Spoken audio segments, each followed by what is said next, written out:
The views and opinions expressed by the host do not necessarily reflect those of the company and its management. Furthermore, the views and opinions expressed by the guests do not reflect those of the hosts, the show, the management, or the network.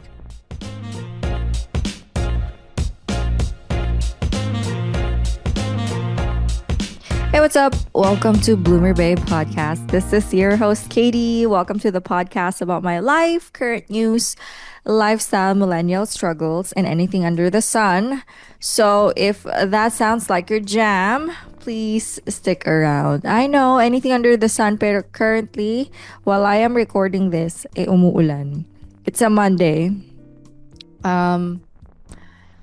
Hindi ko alam kung anong meron sa weather ng Philippines. Parang may bagyo ba? Madalas nang umuulan since last week. Dito sa sa city. Anyway.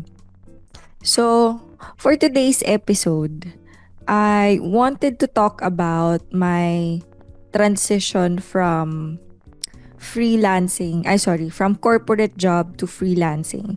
So, naisip ko tong topic na to kasi lately I got a big promotion. Di naman promotion, but I got a big role on my freelancing work. So, freelancing in a way na meron pala akong client outside the country, tapos meron siyang company, sa kanya ako nag-work. So, hindi siya corporate parang I work with a small business. So, kwento ko lang, medyo side, background story. So, start ako mag-work. Graduate ako ng college 2014. Ang natapos ko is related to supply chain na role. Na degree. Ang tagal ko sa college. 7 years ako sa college. Late na ako naka-graduate kasi nag-stop ako for 2 years. So, kasi may tigas sa lola mo tigas sa ulo ng lola nyo. Charot lang. So natapos ako 2014 after nung nakahanap agad ako ng work. Like 2 months lang may work na agad ako. Kasi nga excited ako Naramdaman ko na yung feeling ng nakasahod. Nakatanggap ng sahod even before nag-graduate ako. Kasi nung nag-stop ako for 2 years, nagtrabaho ako sa call center. So alam mo yun, parang alam ko na yung joys, alam ko na yung mabibili ko with the money. Kapag may sahod ka, alam mo yung hindi siya baon, hindi siya makokontrol, hindi siya mako-question ng parents mo. Kasi nga, pinagpaguran mo yung perang gagastusin mo. So, 2014, may work na agad ako. Paano ba? First work ko pala was for a retail company. It's a fashion brand. Alam kong alam nyo yon lahat. Ayoko na lang i-name drop kasi baka bawal. Pero, it's a fashion company. They sell, it's a retail clothes na marami sa malls. Favorite siya ng mga fashionistang tita. I worked there for 6 months. I was a general services assistant. So, una hindi ko pa alam kung anong trabaho ng general services assistant kasi naalala ko noon. Tawag ito, hinire ako ng walang job description. Parang hindi ko nabasa yung job description bago ko hinire. Anyway, so ang saya-saya ko. Kasi alam mo yun, parang excited ka na, wow, nasa fashion brand ako. Tapos akala ko yung mga mangyayari sa akin yung mga napapanood ko sa movies. Like, nanonood ako ng mga, Confessions of Shopaholic, ganyan. So, akala ko ganun yung magiging eksena ko when I enter the corporate world. Ang ending, di pala ganun yung role ko. So, ang role ko was more on inventory ng mga assets ng company per branch nila sa mall. So, kailangan ko pumunta ng mga sites nila, stores nila, sa iba't ibang mall. Every now and then, parang every twice or thrice a week ako pumupunta sa mga stores nila kapag kailangan, may i-check, yung parang kahit yung mga radyo na ginagamit nila sa stores, kailangan i-check mo kung maayos ba yon, tama ba yung counting nila ng mga yung mga clothes rack. So tapos meron siya, first day ko First day ba? O first day ko dinala nila ako sa stock room. Kasi gusto nila na i-organize ko yung mga stocks nila. Yung mga, alam mo, yung highlighting pens, mga papers, basta yung mga stocks nila sa room, ay sa office. So parang ako, first day ko girl, naka high heels pa ako, naka dress pa ako. Tapos ganun yung papagawa mo. Tapos after nun, so parang pinakita nila yung stock room, so alam ko na yung gagawin ko. Sabi ng boss ko sa akin, sige pasok ka sa tomorrow, pwede ka na mag-rubber shoes o kaya mag-pants, so ganun. Tapos parang naisip ko, oo nga, lagi ako magko-commute going sa store na to, tsaka dyan. Tapos naalala ko, so graduate ako ng Lasal. Naalala ko yung boss ko parang may galit sa akin kasi I came from a school na, alam mo na, may stigma na, mayaman yan. Akala nila mayaman ako. So, siya kasi parang, basta hindi ko siya ma-explain na. Alam mo yung mga boomers na may stereotype na, pagbata ka, alam mo yung parang binubuli ka. So, ganun yung nangyari sa akin. So, parang lahat, inuutos sa akin emails, kasi hindi daw sila marunong mag-English, ganun. Basta, naalala ko, ako lang babae dun sa team niya. So, parang kinakawawa ako. Sabi ko, shit kailangan maghanap na ibang trabaho. So, parang hindi na ako na-enjoy niya. Hindi niya na-meet yung expectation ko sa utak ko na mangyayari sa akin when I enter a fashion company. So, ayun nga. Buti na lang after 6 months, syempre, nasanay na ako. Alam mo yun, na-feel ko na yung sahod. Naalala ko pa yung sabi ng tatay ko, hindi sa pagmamaliit ha, but sabi ko, ano ba yung trabaho mo? Tigilan mo na yan. Kasi nasa Laguna ako natira nun. Tapos yung work ko nasa Makati. Ako.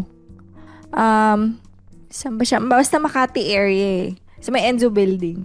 So, sabi niya, ano ba yan? Parang pumapasok ka lang para mamasahe. Tapos magbabaong ka pa. Tapos sinasabi niya pa sa akin, lolo ko, alam mo. Sabi niya, mas malaki pa yung baon mo dyan eh. Kesa sa baon ko daw dati sa college. Kesa sa pinapasok kong sahod doon. Sabi ko, kailangan ko mag-work, diba? Anyway, so after 6 months, yung friend ko from college, hi Alvin, meron siyang pinagtatrabahuan noon. Sikat na tech company siya. Tech company ba siya? Yeah, tech company. They sell laptops, electronics company pala, not tech company. So, they sell laptops, printers, servers, alam niyo na kung ano yan. So, ang eksena, wala akong alam sa kahit na anong system, like CRM system, tapos sabi, sige na, pumasok ka lang dito. Basta parang feeling ko, kailangan marunong ka lang mag-English at saka meron ka lang common sense at madali ka maka-adapt.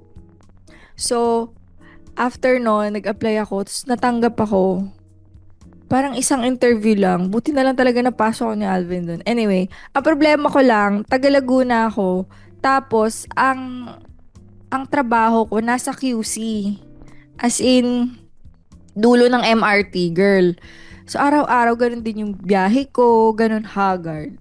Pero, hindi rin ako tumagal doon 6 months. And then, after nun, I was hired by an electronic company. Alam mo, ito yung sinasabi ko maswerte ako sa work, is hindi ako nawawalan ng trabaho. Ever. Like, hindi ako nasa stagnant. Siguro yung pinakamatagal na was 2 months. Yun yung pinakamatagal na wala akong trabaho. Pero, kapag umalis ako, kahit na wala akong backup plan, girl, nagkakatrabaho kasi masugid talaga ako maghanap ng work.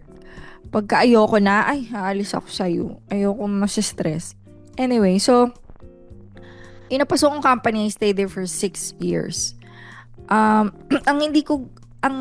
grabe yung utak ko nun, naalala ko was, I really have that mindset of being an employee. Malalang empleyado na parang, sige, gagawin ko lahat para sa metrics natin. Okay lang na ganito, yung pag-increase ng sahod ko, parang kandirit lang. Parang isang bucket lang ng Jollibee ang kaya kong bilhin. Okay lang ako doon. Kasi akala ko ganun yung life eh. Now, nung mga nasa late 20s na ako, yung nagkaroon ako ng depression, ganyan. So, parang parang sumama siya sa hindi naman sumama, but namulat yung mga mata ko. Namulat yung mga mata ko or na-open yung mind ko na, hey, there's something else bakit there's something else kesa sa corporate job. Hindi lang salary, hindi lang bonus, hindi lang AI, annual incentives yung makukuha ko um, pag nagtatrabaho ko sa isang company. So, parang, bakit yung iba, nag-start ako na, bakit yung iba parang nakakaabot sila na 16th month? Bakit sila may commissions? Sabi ko, okay. So, gahanap na ako ng ibang companies noon that can pay me well. Naalala ko noon, kino-contest ko pa sa 6-year company na yun, na taasan naman nila yung sahod ko. Kasi nagkaroon na ako ng inkling na parang di kami pantay-pantay ng sahod ng mga ka-teammates ko. So, nag-ask ako for a raise. Tapos, hindi nila in-approve. Sabi ko, sats. Yun, doon ako hindi lang pala ito yung opening dito. Hindi lang pala ito yung job na pwede kong job na pwede kong applyan or puntahan. Doon ako para na-motivate na aalis ako dito. Hindi lang ganito yung isasahod ko. After all ng hirap ko, ito lang sasahurin ko. Girl, after nun talaga, naghanap ako outside the company. Na luckily, dahil din sa network, kahit hindi ako machika that time sa work, luckily meron ako mga naging friends na lumipat na ibang company. Tapos naging network ko sila. Tapos doon na ako nakapag-work. Girl, ang sahod ko, dinoble nila. So, tuwa ako kasi syempre parang, ayaw nyo kong taasan dito. Konti lang yung hinihingi kong increase para lang pumantay with my teammates. Tapos, ayaw nyo. Larga talaga ako. So, umalis na ako dun sa company na yun. Lumipat ako dun sa bago. It's a Japanese, headquarters sila Japan. So, Japanese company. So, alam nyo na, pag Japanese, diba, galante, pero mamamatay ka sa workload. So, yun, tiniis ko din naman yun. Pero, magulo kasi yung sistema nila dun, so umalis din ako. So, diba, alam niyo sa akin, huwag kayong matakot na papangit yung resume nyo, nalilipat kayo ng lilipat, ganyan. Kasi alam na naman, tiisin mo yan for 2 years dahil lang ang pangit tingnan sa resume, diba? Sa akin, hindi eh. Hanggat mahanap mo yung company na okay ka, hanggat mahanap mo yung company na pay you well, huwag ka mag-settle. Huwag ka talaga mag-settle. Anyway, so, umalis ako doon. Siya yung nagpa-increase talaga ng, alam mo na, yung market value mo. Kasi syempre, yun yung last na job mo eh. After no, nakahanap na ako ng iba't ibang company na okay yung pay. Ngayon, isa pa pala, huwag kayo matakot tumalon-talon. Hindi man tumalon-talon, pero huwag kayo matakot mag-a-apply every now and then. Kahit di mo tatanggapin yung work. Kasi, doon mo makikita kung ano yung market value mo eh. Doon ka rin makakakita ng doon mo rin malalaman kung magkano na yung binabayad ng mga companies sa role na meron ka. So, for example, nandito ako sa company A. So, mag-a-apply ako sa company B, C, or even sa competitor niya just to know magkano na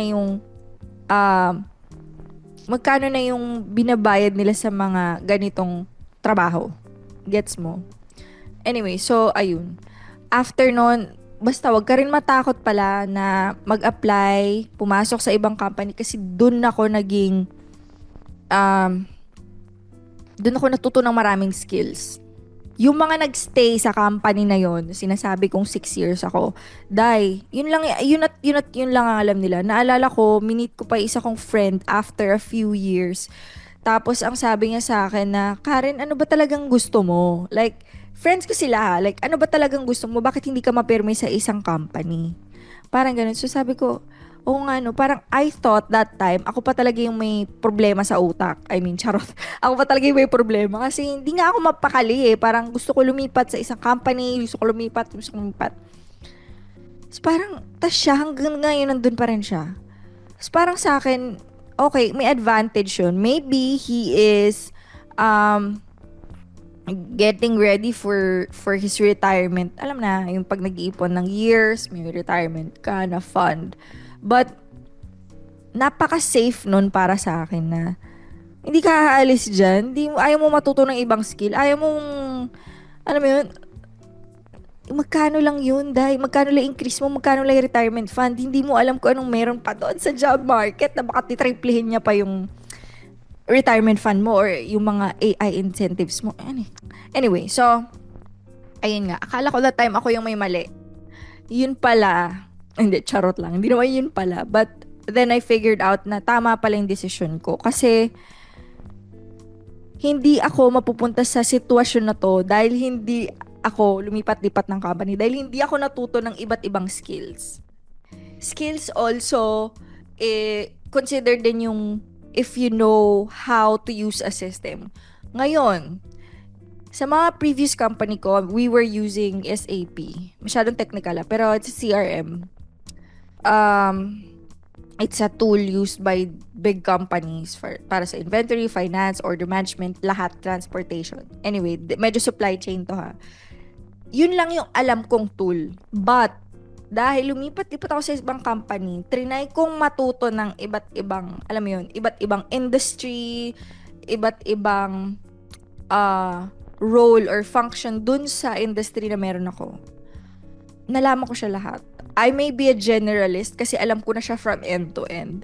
Pero, yun lang. Dapat hindi ka matakot na mag-try ng iba. Hindi ba kayo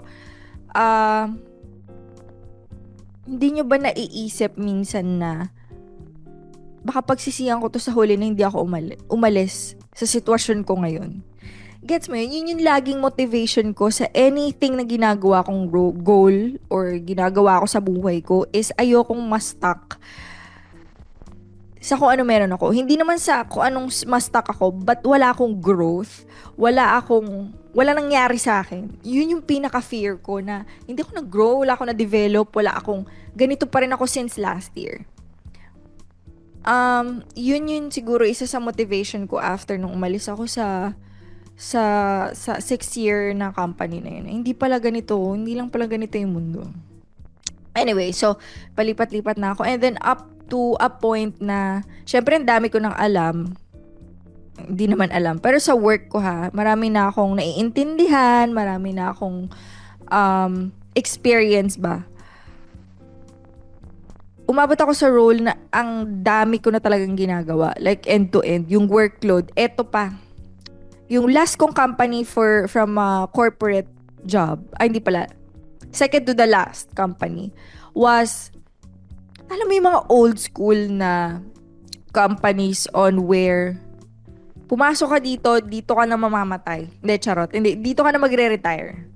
Ganon, yung patagalan sila. The more ka nag-go-overtime, the more nila ginag-glamorize or parang pinipraise yun. Kasi ang tagal nila nagtrabaho, OTY lang siya. Tatanggap lang siya ng workload hanggat kaya niya. Ganun kasi yung mindset ng mga older generation, older than millennials. Basta binabayaran nila ako, basta safe, basta secured yung future ko, ganito gagawin ko. Ganito lang, everyday. Ganito lang, everyday. And, umalis ako doon kasi parang masyado ding may hierarchy. Hindi ko rin kaya yung politics eh. Yun yung hindi ko na kayang balikan sa corporate world was yung politics talaga, day. Kahit bubita ka, basta nasa leadership ka, day. Wala na. Hindi ka na makakaalis dyan, day. 'Di ba? Basta maganda yung network mo, basta mabango ka sa boss mo, yun hindi ko kaya kahit bobita day. Anyway, so nagigets ko naman yung games na yan, pero hindi ko kayang sikmura. Hindi ko rin kayang pumasok sa isang role na alam kong wala akong kaalam-alam. Oo, alam ko na kailangan mong gawin yun para sa growth. Let's say, niligay ka ng leader dyan. Iniligay ka ng leader mo para maging leader dyan. Pero, yung wala ka talagang kaalam-alam, tapos papasok ka dyan, naaawa kasi ako dun sa magiging team ko eh. Sa mga taong mag-work under me. Kasi hindi ko rin sila, alam mo yun, hindi ko rin sila mako-coach or hindi ko rin sila malilid as to where I want the team to be. Diba? Anyway, hindi ko alam I've never been to a leadership role and I don't wanna be. Anyway. So, ayun. after nun, umalis ako doon. As in, ang laki ng luwag ng dibdib ko nung nakaalis ako doon. Kaya lang naawa ako doon sa mga naiwan. Parang feeling ko na, hindi sa pag-ano parang feeling ko ako yung nakakita nung outside of that corporate world. Tapos tinatry ko yung iba kong friends na, girl, try mo yung freelancing, girl, try mo mag-work from home. Hindi nila nakikita. Anyway, so umalis ako doon, nagkaroon din ako ng bagong work. Eto pa, dito ako naging mas matapang. Was my last corporate role. Yung corporate job na to was for a sporting retail company. Kilala nyo tong lahat. And ang ganda ng patakbo nila dito, honestly. I like it because it's like a big startup. Medyo structured na sila. Lahat ng katrabaho ko was bagets. Like, siguro, konti lang yung mga nasa age range ko. Konti lang yung mga nasa 30s, but mostly mga nasa Gen Z na or lower 20s, ganyan. Nagustuhan ko siya kasi ang bilis namin makipag-usap sa isa't isa. Like, pag may goal kami, ito, gagawin natin, ganito, ganyan. Nagigets namin yung isa't isa. I like that we are open sa management, sa suggestions, lahat yon. Parang binibigyan ka nila ng power to have a decision on something na hawak mo. As long as you know that, hindi mo kailangan mag-consult, unlike yung before na, kailangan ko tong ipa-approve sa pinaka top management. Parang, binibigyan ka ng power or authority ng leader mo na gawin mo yung bagay na to if you think that this would help us, improve the process or something. So, yun yung nagustuhan ko sa kanya. Hindi rin sila takot with failures kasi nga startup sila eh. So, parang startup pala. Hindi sila startup, pero parang startup sila. So, sabi ko, okay parang may ganito palang work environment. Diba? Kaya lang, ang mahirap doon, dahil puro nga kami mga bagets, wala kaming guidance ng matatandang, na older generation na may experience na about those things or even problems, ganyan. So, nagkakapaan kami. Magaling lang talaga yung leader ko doon. Kaya, alam niyang paano pasikot-sikot. But, naalala ko yun na maganda yung pagpapatakbo nun. Pero, para kaming mga headless chicken, I can say. So, umalis din ako doon dahil sa workload and hindi ko kaya ang customs ng Pilipinas. Charot. Umalis din ako kasi yun nga, ang hirap ng workload. After nun, so nakahingay nga ako ng konti. Nag-stop akong magtrabaho for a month. And then talaga nagdadasal ako, girl, na sana, makahanap ako ng work. Ngayon, meron ako friend. Nag-freelance na siya for 8 years. Ang tagal niya ng freelance, girl. Tapos, matagal ko na sinasabi sa kanya, ito yung mga linyahan ng mga nasa, sa corporate girl eh.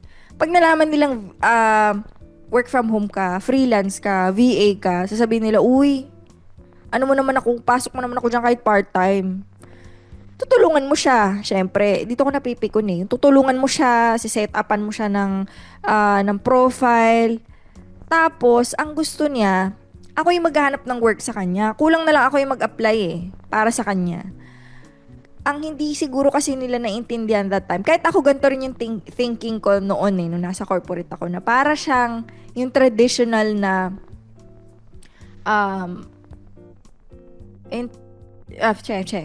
traditional na hiring process on where I submit my resume, tawagan ako ng HR. Tapos, next steps mo. Initial interview, ganyan. Sa freelancing, girl, hindi pwede yun. Kailangan, ikaw magpapabida-bida dito kasi ang dami mo rin kakompetensya eh. Ibibida mo yung sarili mo sa client. Usually kasi mga ganito, wala silang HR. Okay? Wala silang HR. Usually mga founder na mismo yung makakausap mo or operations head or sino dyan, wala silang usually HR. May mga HR yung mga, mga agency na. So, ayoko kasing mag-apply sa mga agency kasi mabababa yung bigay nila. Mas gusto ko yung diretso sa CEO o our founder.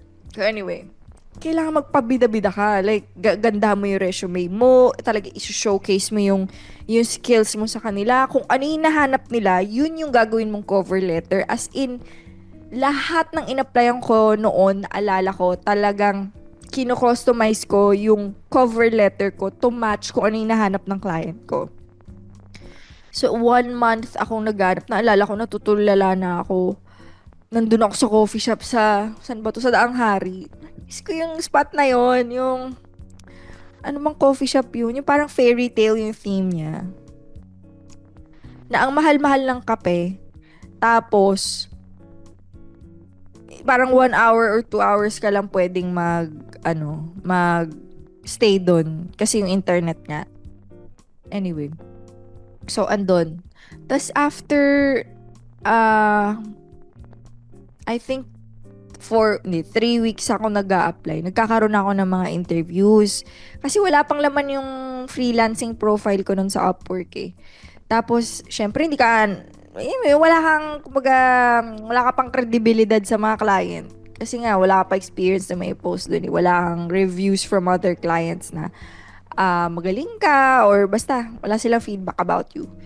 So, nahihirapan ako maghanap nun. Pero, pagka matyaga ka talaga na magsasubmit ka ng tawag dito, ng application mo sa lahat. Talaga nilahat ko nun, day. Tapos nakita ko kung magkano yung sasahurin ko dun, day. Mas malaki pa rin talaga kesa sa nasa corporate ako. Anyway, so, ayun na. After a month, nagkaroon ako ng client. Grabe, tuwang-tuwa ako nun kasi yung client ko na yun, doon ko na-experience yung luwag ng buhay kasi mag-online ako pag kailangan niya lang ako. Magtatrabaho ako pag kailangan niya lang ako. Wala akong KPI, wala akong metrics, basta magawa ko yung trabaho pinapagawa niya sa akin. That time na kailangan niya ako. So,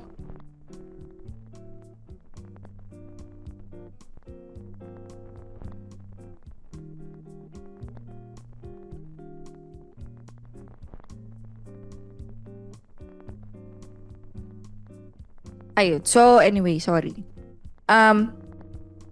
Doon ako nakapag-isip-isip na, oh shit. Sumasahod ako ng malaki.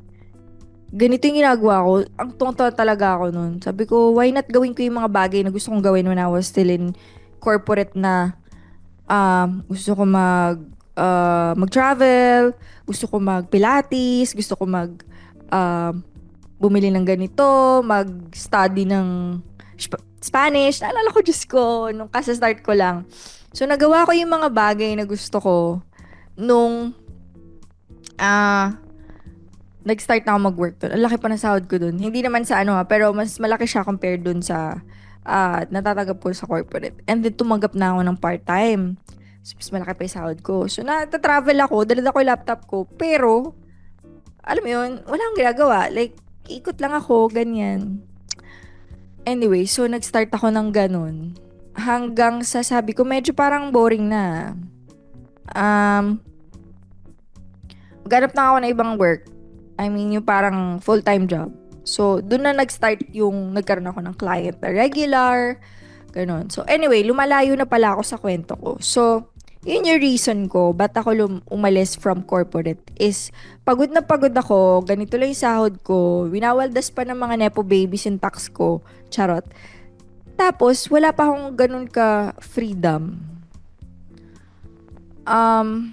Wala rin masyadong growth. I mean, may growth pala if you lipat-lipat ka or napopromote ka, but yun yung hindi ko nagustuhan sa corporate na parang yung increase mo ganito lang, increase mo ganito lang. So, uubos niya lahat ng oras mo. Kasi nandun ka eh. Ito lang yung gagawin mo. Tapos, patagal ka ng patagal. Padami ng padaming trabaho mo. Anyway. So, pero ito yung pros and cons ng pagiging freelancing. First, sige, pros muna tayo. Yung pros ko was I have more freedom and flexibility sa time ko. So, work from home ako, hindi ko kailangan mag-commute, hindi ko kailangan maligo, hindi ko kailangan mamasahe, hindi ko mauubos yung oras ko to commute going to work. I can work anywhere. I can work hindi naman anytime. Depende sa'yo, but anytime you want. Second, income. Ang income mo, hindi siya fixed as what you have sa corporate na ganito lang yung matatanggap mo kada kinsenas or every 30, kada kinsenas, tama. So, hindi rin siya guaranteed na mataas or mababa. Depende pala sa work mo. But, pag kung projects ka, hindi siya guaranteed na ganito yung lagi mong matatanggap. Third, independence and growth. So, sa freelancing, matututo ka, you have to learn everything. So, let's say, negotiating, selling yourself, managing your clients, managing your time, kahit yung marketing ng skills na meron ka. So, it forced me in that way to grow compared to corporate na parang, okay, ganito lang, pasok, ganito, ganyan. Makakapag-negotiate ka lang or kaya mo lang ibida yung skills mo kapag mag-apply ka na ng higher role or minsan yung boss mo pa yung magde-decide kung ipopromote ka niya or hindi. So, yun yung pros para sa akin. Ngayon, ang cons. Ang cons sa akin ay kailangan marunong ka ng time management. Dito kasi parang ikaw ang mag-manage, ikaw magmamanage ng time mo kung anong time zone ni client, ilang oras mo gagawin tong task na to. Kailangan mo siyang i-schedule lalo na pag marami kang clients. Second is pera din.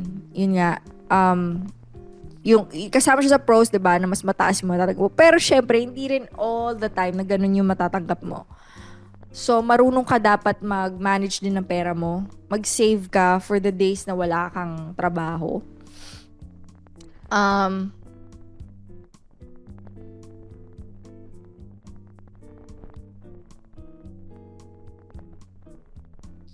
Isa pa is discipline.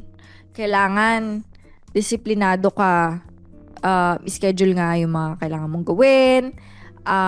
Disiplinado ka with your money. Ikaw rin pala yung magfa-file. Kasi ikaw maghahati-hati nun mag-budget. Ikaw din magbabayad sa mga government agency na mga kailangan mo. Let's say PhilHealth, SSS, PhilHealth, SSS, tax mo, ikaw rin magbabayad. But the fun thing is, dito, hindi ka magbabayad ng how much ba yung rate ng tax? Parang 12%, hindi 32%. Depende yan sa income bracket mo. Kasi naalala ko sa corporate noon, ang laki-laki ng tax na binabayaran ko. Pero ngayon, nagbayad ako 5% lang, girl. Diba? Hindi siya ganun kalaki. So, ayun lang. So, yun yung pros and cons ng freelancing. Ngayon, ang pros and cons naman ng corporate. Sa corporate naman, of course, ang pros yan, safe, secured, structured, stable, and nasasama ka kung paano yung may bonuses, may incentives, depende sa performance ng company mo. Kung maganda yung performance sa company mo, di ba, meron kang mas malaki-laki yung makukuha mo.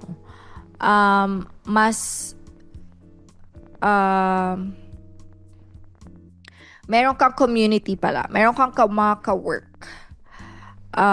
Meron kang matatanungan. Training is marami.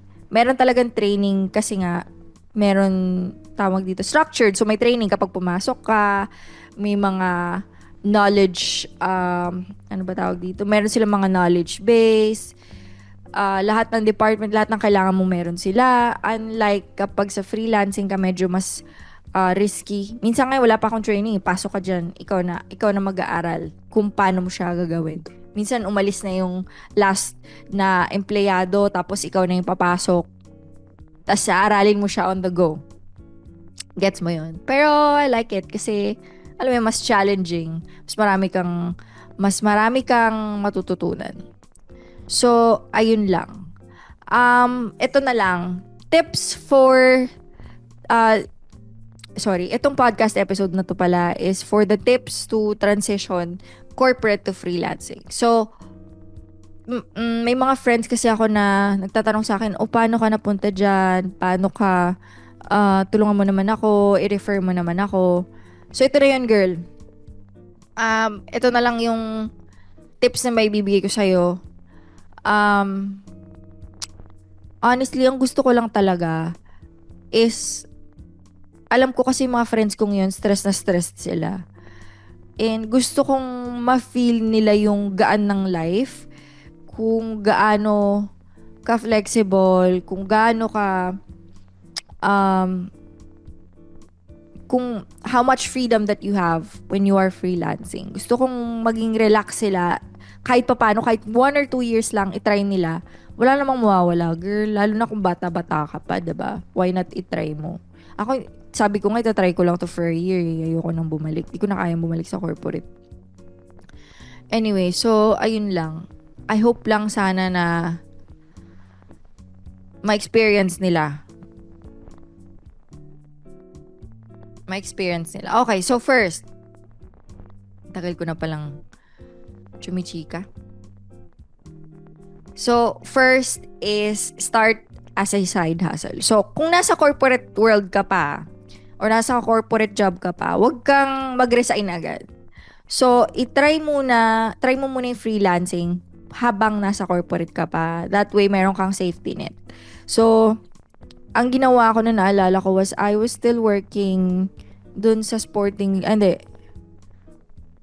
was working siguro 2 years before akong mag-freelance. Nagtatrabaho na ako sa isang part-time job na online. So, what I was doing was nag-upload lang ako ng picture. Sobrang dali, girl. Parang data management lang. Data entry lang. Copy-paste ng picture, maglagay ng mga text, ganyan, kung correct mo lang. Hindi pa uso AI that time. So, ginagawa ko na siya ng weekend. So, may extra income ako. Same thing, doon ko lang din nalaman sa Upwork yan. Doon ako nag-start, guys. Pero, kung maghanap kayo ng work, LinkedIn, Upwork, freelancing.co, online jobs online, maging masipag lang kayo and maging open yung mind nyo on how to apply on these things. Tandaan nyo, hindi siya traditional na HR sila yung mag-aasikaso ng application mo. Okay. So, first, start it as a side hustle. Second, make sure na meron kang nakatabing pera. Ito hindi ko to nagawa, pero sana kung uulitin ko lang, kung may babalik ko lang yung panahon, gagawin ko to, is to save at least 3 months of expenses. 3 to 6 months of expenses. Kasi, freelancing, hindi ka stable. Hindi ka sure kung sinong client makukuha mo, magkanong rate. Pero kapag may savings ka, hindi ka ganun ka-stress na maghanap ng client. Kailangan ka makahanap ng ganito agad. Na every quiet week, hindi ka magiging stress na, wala akong kakain, wala akong pang Starbucks, wala akong, 'di ba? Save at least 3 to 6 months of expenses. Sa akin, kahit 3 months lang, imposibleng hindi ka makakahanap ng client, lalo na kung matagal-tagal ka na sa industry mo. Meron ka nang naipon na skills, work experience, imposible. Lalo na supply chain, girls, ang dami. Anyway, so, save at least 3 to 6 months of of expenses. Next is build your portfolio. So, kahit small projects lang or mag-volunteer work ka lang, maghanap ka ng mga testimonials, mga screenshots ng mga dashboard na ginawa mo, kahit i-blur mo lang yung mga figures o pangalan ng corporate, ng company mo. So, bago ka umalis, ipunin mo lahat ng ginawa mong nakadagdag ng value sa company na inalisan mo. So, yung mga reports, yung mga tinulungan mong project, yung mga sinimulan mong project, basta, gumawa ka ng portfolio na maipapakita mo sa client na, hey, I'm worth it na i-hire mo kasi I've done these things. Diba? Pakita mo lang sa client na kaya mong mag-initiate or even finish a project. 'Di ba? Kahit pa yan kasama mo yung team. Next, learn to market yourself. So, hindi sapat na magiging hindi mas sapat na magaling ka. So, kailangan marunong ka magpakilala. So, update your LinkedIn, join Upwork, or even yung mga network Facebook groups. So, nag-start din ako dyan. Naalala ko, sabi ko, akala ko kasi dati, kung magiging freelancer ka, kailangan meron kang training, meron kang certificate. Hindi, day. Hindi talaga, day. Walang kwenta yung binabayad nyo sa mga influencer na yan or sa mga modules na yan na kailangan matuto ka. Hindi, girl. Okay siya, actually. Okay siya, pero hindi siya necessary para makapag-start ka ng freelancing job mo. So, yun, sumali ka sa groups. Medyo, alam mo yun, tingnan mo na agad kung ano nangyayari sa market, lalo na sa role na gusto mong, or sa role mo ngayon, sa industry na kung nasan ka ngayon. So, ayun, kailangan marunong kang i-market yung self mo. Yun nga, dahil may portfolio ka, ilabas mo na yung mga skills mo, mga strengths mo, 'di ba? Hanap ka na rin ng recommendation letter from your boss, 'di ba? Sabihin mo lang na I'll need this for a part-time job, or kung hindi, basta from your previous employees. Buha ka ng mga reference list mo. Next is upgrade your skills. So, sa corporate kasi, corporate experience is a plus, pero freelancing needs a different skills din. Like client communication, proposal writing, and minsan tech tools. So, invest ka sa mga short courses or certifications. So, usually kasi kapag yung mga clients mo is just, a small company, yung mga tools nila, hindi nila kayang umafford ng mga Salesforce, hindi nila kaya umafford ng SAP. So sila, may mga startup tools din sila na ginagamit. Well, actually, yung mga startup tools na yon, mas okay pa silang gamitin kesa sa mga existing na big companies na tools. Kasi mas nako-customize ng company na yon yung kailangan ng business ng client ko. Anyway, so yun, search ka, bawa si client or nakikita mo sa job market na kailangan ang gusto nila marunong QuickBooks. So, ikaw, medyo mag-search ka online on how to use QuickBooks, at least, familiarize yourself kung ano yung tsura ng QuickBooks para kapag in-interview ka niya, meron kang sasabihin na, I haven't used QuickBooks, pero I've natuto ako, umatanda ko ng ganitong training, or meron akong certificate from ganitong website because I learned about it, or kahit sa YouTube lang, kahit walang certificate, at least you know how to use the tool, diba? Yun din yun. Kailangan i-tailor mo yung sarili mo kung anong kailangan ng client mo. So, bawa si client naghahanap nga ng someone who knows how to use QuickBooks, hindi ka nasusuko agad. Parang itatry mo pa din na, is the client open to hire someone na okay lang na mag-aaral pa lang ng QuickBooks. As long as you're willing, as long as masipag ka, i-hire ka ng client. Promise. It's more of how you market yourself sa kanila. Promise talaga. Anyway, so yun nga, upgrade your skills. Huwag kang maging kontento sa kung ano lang yung sinusubo ng kumpanya sa'yo. Learn skills. Diyos ko, ang dami-dami. LinkedIn, Coursera. Naalala ko na nag-start ako, nag-aral pa ako ng UX. Hindi ko naman siya nagamit, but at least, diba, I know something about UX. Kasi akala ko yun yung magiging, ko sa freelancing world eh. Parang dun ako mag-step in sa UX. Kasi nakikita ko, ang daming UX, no. Wala lang. So, ayun, upgrade your skills. Kahit yung mga Excel lang, mga dashboard, Airtable, girl, ang daming mas marami akong natutunan na nasa freelancing ako ng mga tools kesa nung nasa corporate ako. Parang ngayon, pasok mo ako sa corporate, hindi ko sinasabi, daw riyayabang, but pasok mo ako sa corporate, tapos iniisip ko anong kailangan nila. May maisip akong tool na pwede nating gamitin. Para makuha natin yung gusto mong report or gusto mong maging goal. Let's say, automation and shit. Diba? Sorry, ano ba yan? Automation. 'Di ba? Ang dami na ngayon. Kung nasa corporate ka lang, tapos di ka pa nag-aaral, wala na. Girl, ano na? Anyway, so, number 6, set your boundaries early. So, sa freelancing kasi, clients might expect you to be available 24/7. So, from the start pa lang, i-communicate mo na yung working hours mo and terms mo sa kanya. Kasi, trust me, doon ka magtatagal. Kasi, re-respetuhin ka din ng client mo. Wala naman 24/7. Ang shift mo, 8 hours lang. Tapos, after ng 8 hours, tutulog ka na. Mag-online ka pa. Hindi. Actually, nung nag-start ako, ganyan yung thinking ko na parang, kailangan i-cater ko kung anong kailangan ni client ngayon, ganyan. Kasi kung hindi, mawawala lang ang trabaho. Girl, hindi. Ikaw rin yung maburn out and, yun nga, masasanay yung client mo na, kaya mo palang gumising ng gantong oras, So, utos sa kanya na utos, masasanay na siya. Isa pa palang napansin ko sa freelancing, pumapayag sila ng $3 per hour. Magkano lang yung girl? 100 plus per hour. Kahit pa starting, hindi ako magpapayag na ganun lang yung starting ko.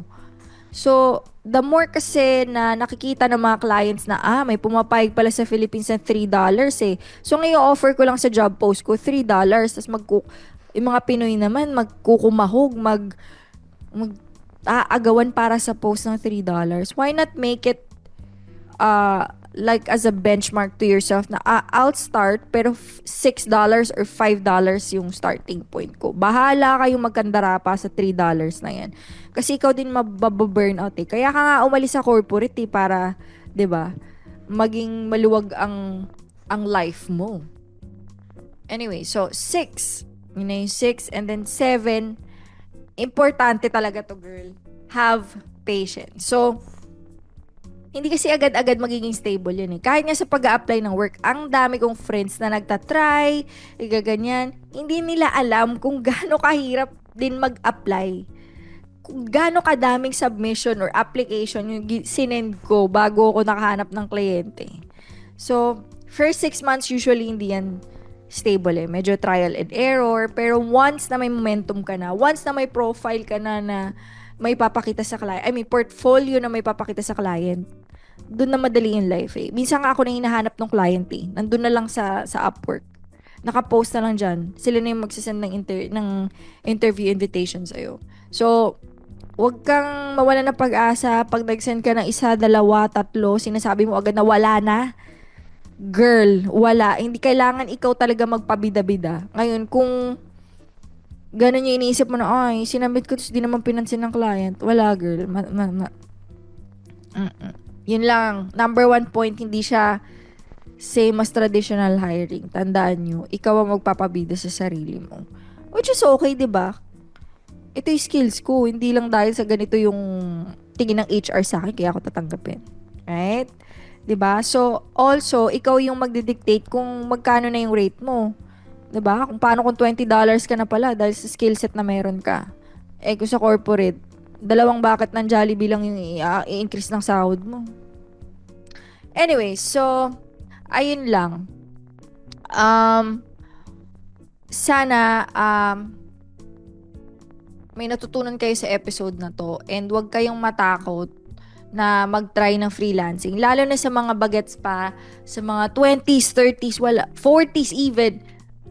Walang mawawala sa'yo kung magta-try ka. Makakabalik ka ng corporate after a year or 2. I promise you. Dahil sa dami ng experience or skills na meron ka. Meron ka ng, meron ka ng portfolio Meron ka ng resume mo. Meron ka ng experience. So, ayun lang. Gustong-gusto ko talaga na matulungan ko yung mga friends ko. Para lang, alam mo yun, hindi sila ganun ka-stressed. Promise, girl, makakapag-pilates ka ng Tuesdays. Morning.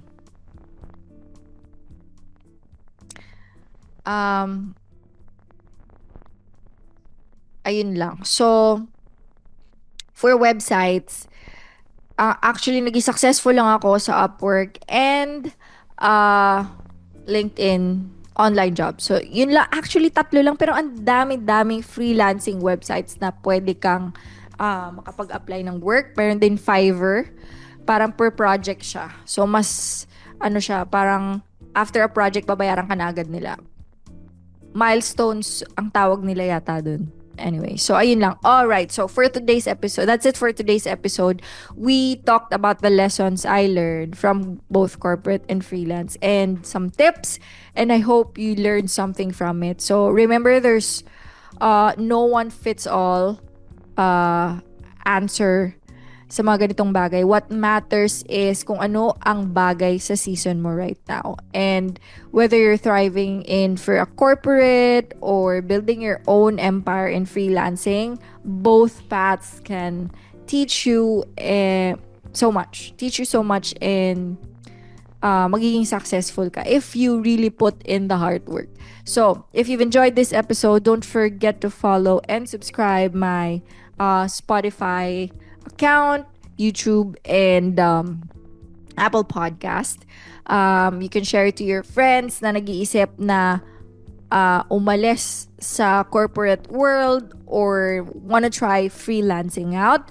So, thank you so much for hanging out. Until next time, as always, keep glowing, keep growing, and see you on my next one. Bye! Piyok girl.